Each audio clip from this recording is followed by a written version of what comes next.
I saw my neighbor Todd. You guys know Todd Rovey. They've got their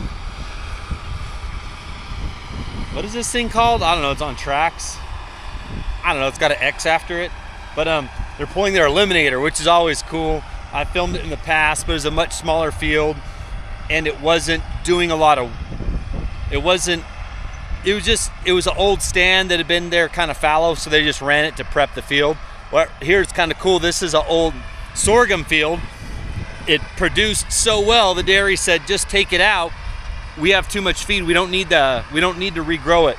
So they're running it through the sorghum, so you can actually see the work it's doing rather than just going over a field full of weeds. Because that other field I'd filmed in was just a field full of weeds.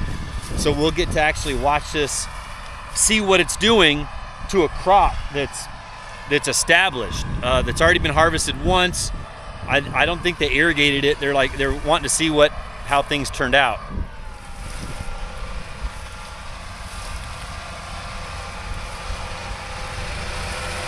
RX.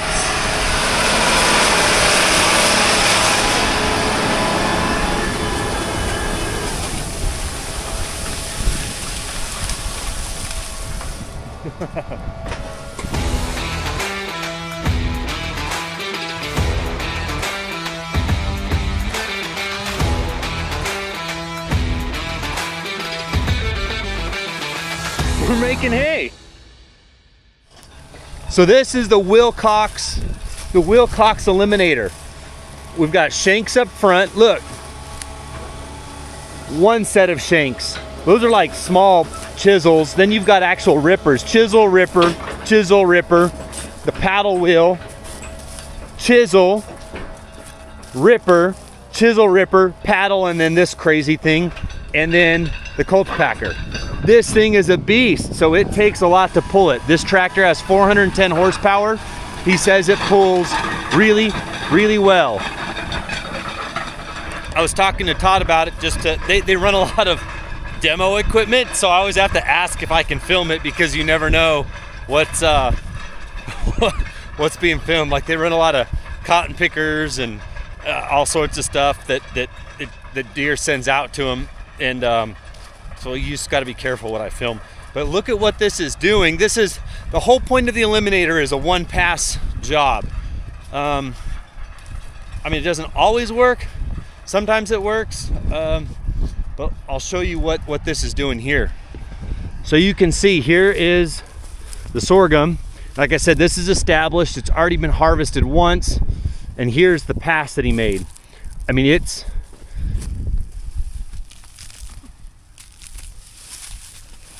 a little hard right there. Right here where that shank, that's definitely where, oh, there's Todd up there. Here, where the shank went is definitely softer, but it's really getting this crop out.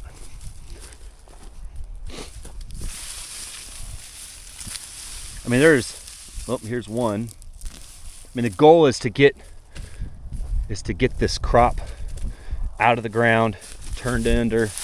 The thing is, it doesn't have any disc blades, which, look at, there's the root, cut off at the root. And that's what they like to see. It's doing a really good job on the phone. He told me, I think we're gonna have to do something else afterwards. They might run a finishing light disc over it or something, but anyways, yeah, it looks really good, but it might need a little more. I don't know what they're gonna plant after this. They might do they could do a wheat. They could still plant wheat. They might just let it sit and do corn in the spring. It's hard to say, but it's doing a good job. It's neat to see. But yeah, it's doing a good job, and it's fun to see other equipment run. These guys have a bunch of acres, and they do a bunch of custom work too. Like, this is custom work for a dairy, so they can afford the equipment that does cool stuff, right? And then they get to actually farm. They're doing cotton, sorghum, corn, alfalfa, sugar beets, Milo. What else do they do? I don't know, whatever the dairy hires them to grow. But and then the dairy actually has a lot of their own ground too. They've got several thousand, so they get to do their own several thousand. They get to do the dairy several thousand. It's just cool. They get to run a lot of cool equipment. But yeah, You can see, like right here, nice and soft and deep, but then right there, it's still pretty, well, that's not bad. When I was using my fingers, it was hard, but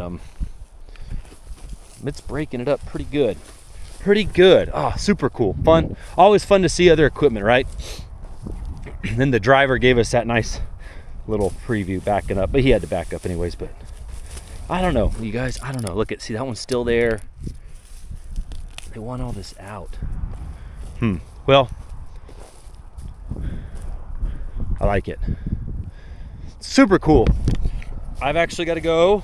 I looked at some hay earlier that the neighbor baled up. It's kind of I got to get a lot done this week because I'm going on vacation 1 week from yesterday to Rocky Point, Mexico. It's like a 3-hour drive to the beach, and it's in the, what do you call it? It's in the Sea of Cortez, I think it's called. It doesn't have big waves. It's awesome for little kids, and like the waves don't just destroy them. You go to like Florida or California, and your little kid's on the beach, and this wave comes in and just boosh, just wrecks a little kid, and they're crying, and like not here. There's just no waves. It's awesome. And then the tide comes in and out like 100 yards, and so when the tide's out, oh, it's just sand forever, and the kids just run around, and you just sit there and you really just don't do much, because what are they gonna do? They can't really drown. And when they do get to the water, it's only 6 inches deep for another 50 yards. So it's awesome. It's awesome. Okay, so now I gotta go look at some more hay that the neighbor has. It's only 4 truckloads. I'm not really in the hay buying mood right now, but I'll look at it, whatever. It's only 4 loads. Okay, over at the neighbors with the 4 loads. A little dry over here, just these stacks. So we go to some leafy hay, leafy hay, leafy hay, good color, good leaf. A little dry, this stack. This time of year it's a little difficult being in the fall. This stuff is real leafy. Watch that one, might have some moisture issues.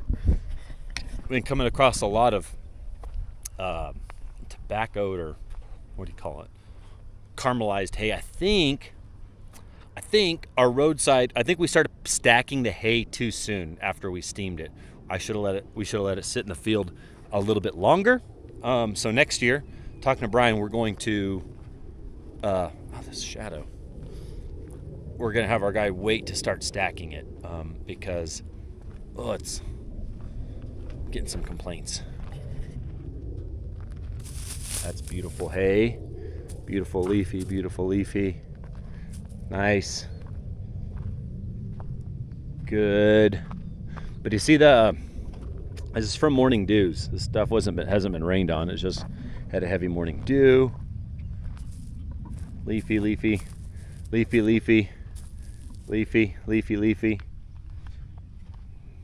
For some reason there's taller stacks in there.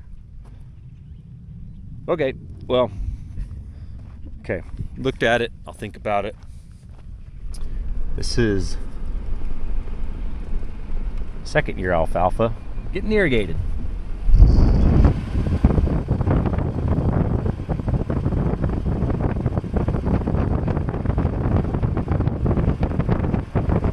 Now all that water that looks like it's just running off does 2 things. 1, it goes to an encatchment and it gets re-irrigated, or 2, other fields, it goes into the drainage ditch that then gets sent down to the next irrigation district below us, and if it goes from there to the district after that. So this water goes to 3.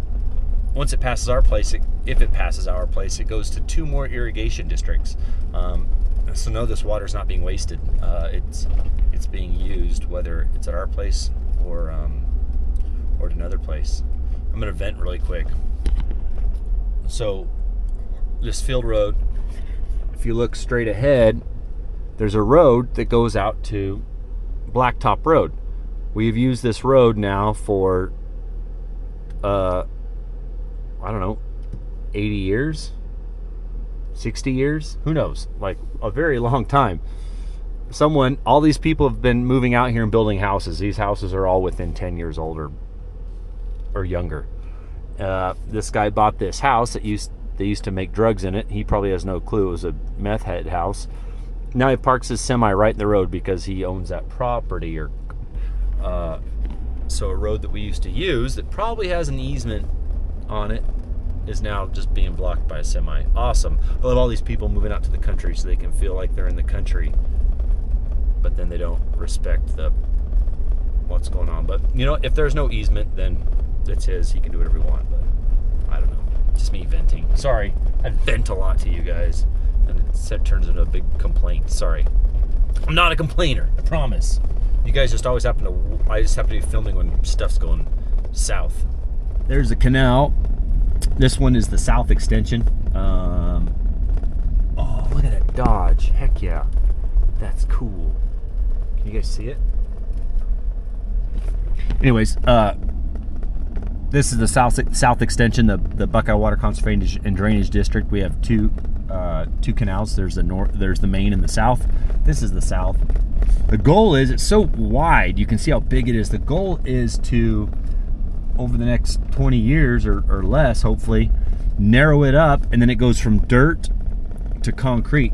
The goal, or shotcrete, the goal is to shotcrete the entire thing and make it more narrow, but the shotcrete is extremely expensive. And we really don't want to raise the price of water, so we'd like it kind of like the size of it is right there, because look, it's so big and wide down there. It just holds so much water. We have to hold a lot of water to keep the pressure up, but one day when that happens, it'll make us a lot. We're already very efficient. Our irrigation district is extremely efficient, but if we get that done, we'll be a lot more efficient. Rats, I forgot something. Today's a Monday.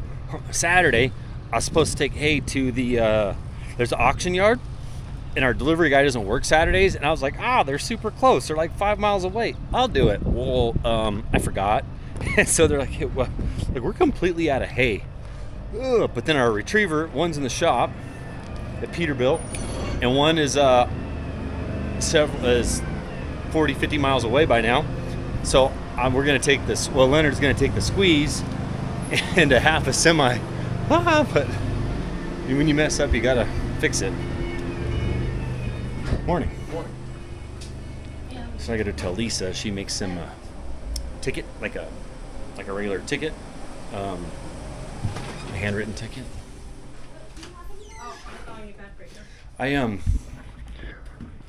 We're gonna take 2 stacks on the trailer. You don't want to say hi to anyone?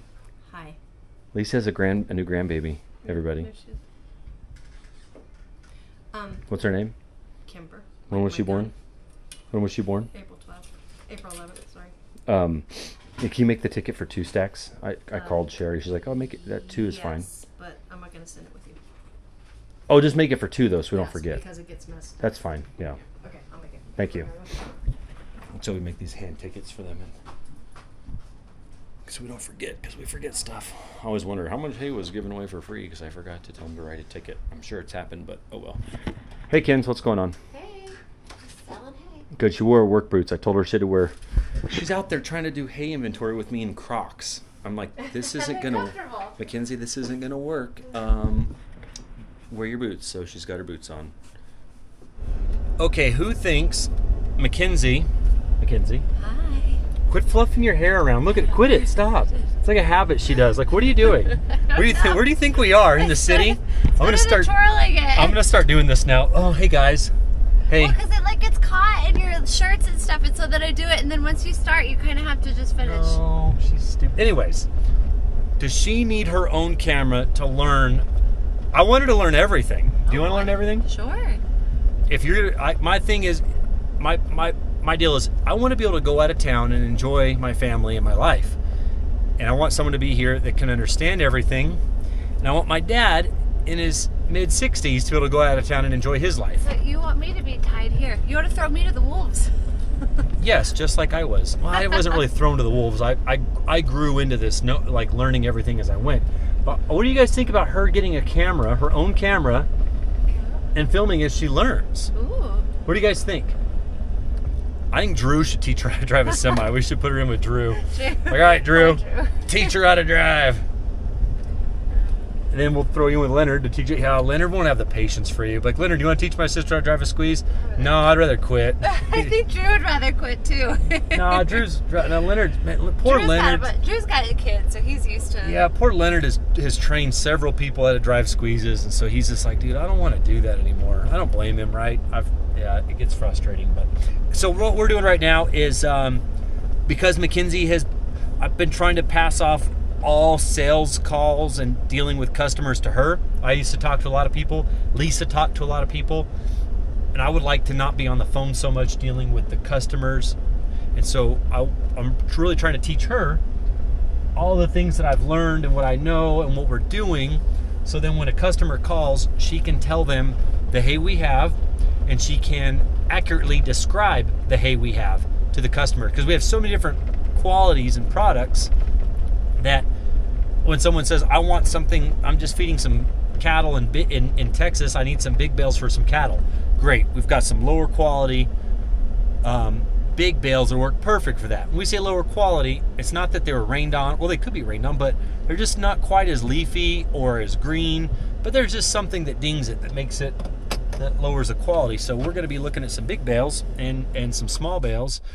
We'll look at the small bales I've had all these complaints on that had that caramelizing or whatever you call it effect, tobacco effect, so she can really see what that is, because I've been on the phone dealing with that. But let's look at these big bales. We're just pulled up to some nice big bales. I'm going to show her first what some nice stuff looks like, then we'll go over to some not nice stuff. So right away, this is a perfect spot actually. Look at this bale. You see all these leaves, and the stems are relatively small. I wouldn't say small, but they're like a good medium. That leaf, all this hay has good leaf to it.